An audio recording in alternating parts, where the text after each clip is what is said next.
ayadoo dhawaan ahayd markii madaarka magaalada Burco ee xarunta gobolka Togdheer lagu kordhiyay dhul ay masaafadiisu dhan tahay 2 kiiloomitir ayaa waxay taasi si weyn uga cadaysay dadweynaha ilaha dhulkaasi dadweynahaas oo gadoonaya saakaroornimadii hore waxay soo hortumeen xafiiska maamulka gobolka Togdheer kuwaas oo ka cabanayay inaan laga jid marin dhawaan dhulkoodii lagu wareejiyay madaarka magaalada Burco ayagoo walwaliya walaac كموجي dhulkoodaasi lagu daray madaarka magaalada Burco ee xarunta gobolka Togdheer hadaba dadweynaha halkaasi ka cabashada ka muujinaya ayaa warbaahinta waxay kula hadleen afaafka hore ee xafiiska maamulka gobolka Togdheer iyagoo warbaahinta uga sheekeeyay sida ay wax u jiraan waxaana kamid ah hadalladoodii sida tani anigoo muwaadiniinta in magaceygana la yasaada xirsi waxaanu madaxda sharafta leh ee Soomaaliland soo gudbinaynaa in lagu sameeyay tacaddi dhulbooba oo beera ah oo aan mar walba dhalanteedna loo dhigo beerahaas oo ay leeyihiin caruur agoona oo ay leeyihiin ciroole oo ay leeyihiin curyaan oo ay leeyihiin dad isdhaxlay oo wax alla wax yacni laga weydiiyay iyo wax talaahoodna laga siiyay midna baanay jirin dawladda uu hogaaminayo maxamed axmed silaayo aanu codkayaga iyo midnimadayada u warnay waxaanu ka codsanaynaa inuu eego dadkii uu xaqa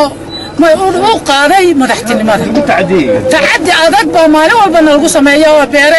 beerahan maaha dhulbeeb waa beeri ingiriiska waa beeri geed marka la goynayo ingiriisku qadimi jiray lacagta markuu geedka goynayo maanta nin muwaadina deynuna booba xaq ma ahayn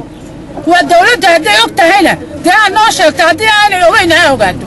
agooma 8 jir baa wax ku leh la tamliku nafsu li nafsi shay'a wal amru yawma idin lillah maalintaas la idin keenay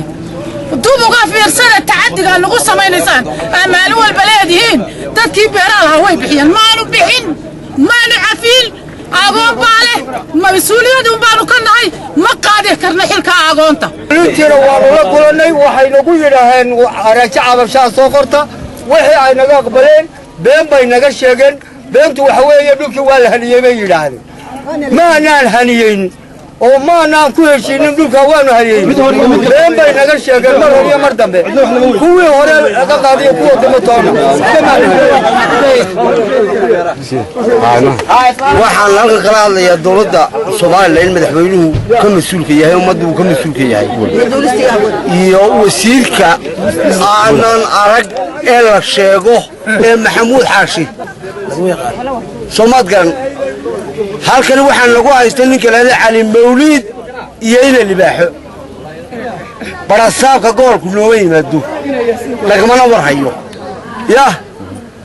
wuuna diro 3 habeenimo askartan lagu soo saaray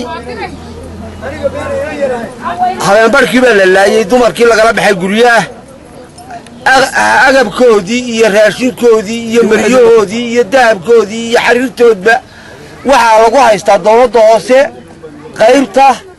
gobolka inta lagu haystaa wax jawaabana cid lagama oran xumaan baana laga wadaa meesha iyo dil iyo qasaare haddana dad kale lagu sii daray meesha iyada habeen badda la xidhay waxa yagina loogama jawaabin wixii ka dhaca سينايا ساق مسؤولة وحنا يروي ياسين على غيره وحنا لا هاي جمهورية سوماليلاند مامل كبرعو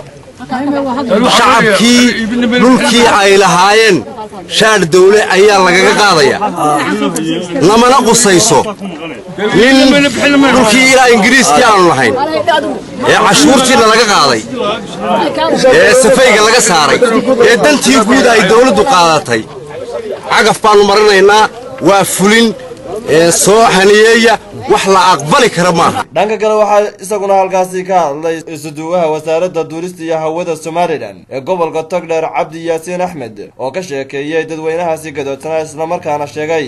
in dadweynahaasi ay u yimaadaan xafiiskiisa ugu yimaadaan isla markaasna ay ka wada xaajoodaan sidii ay u dardar galin lahaayeen in dhulkoodaasi loo meel mariyo lagana shaki saaro waxay aaminsan yihiin